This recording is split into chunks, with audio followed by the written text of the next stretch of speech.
বর্তমান জামাতে ইসলাম বাংলাদেশ কি সঠিক রাজনৈতিক দল?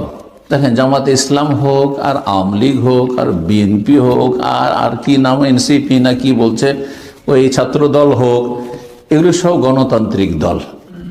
ইসলাম যদি আপনি বিশ্বাস করেন, ইসলামের আকীদা, ইসলামের মতাদর্শ আর ইসলাম যদি বুঝেন, তাহলে গণতন্ত্র ইসলাম সমর্থন করে না।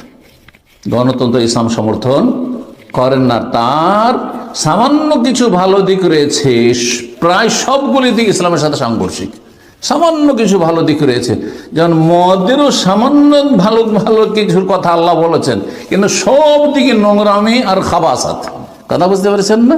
ঠিক ওই রকমই হ্যাঁ, আল্লাহ কোরআনে বর্ণনা করেছেন মদ সম্পর্কে, যে মদকে 3 বারে আল্লাহ হারাম করেছেন, 3 স্টেপে গিয়ে আল্লাহ হারাম করেছেন, শক্তভাবে হারাম করেছেন। ফাহালান্তুমুন তাহুন, থামবে না, ছাড়বে না মদ খাওয়া, এভাবে আল্লাহ জিজ্ঞেস করছেন। তো আপনি মদের চাইতে নিকৃষ্ট হচ্ছে কুফরি। আপনি কুফরি তন্ত্র কি করে বিশ্বাস করেন?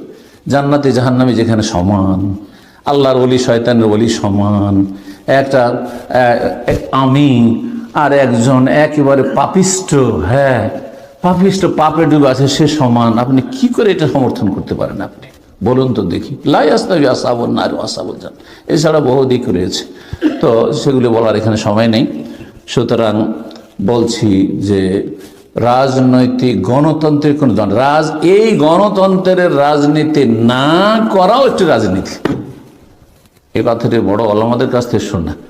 আমি যে এই ইসলাম বিরোধী রাজনীতি বর্জন করি, এটা হচ্ছে আমার রাষ্ট্র পরিচালনার নীতি। রাজনীতি মানে কি?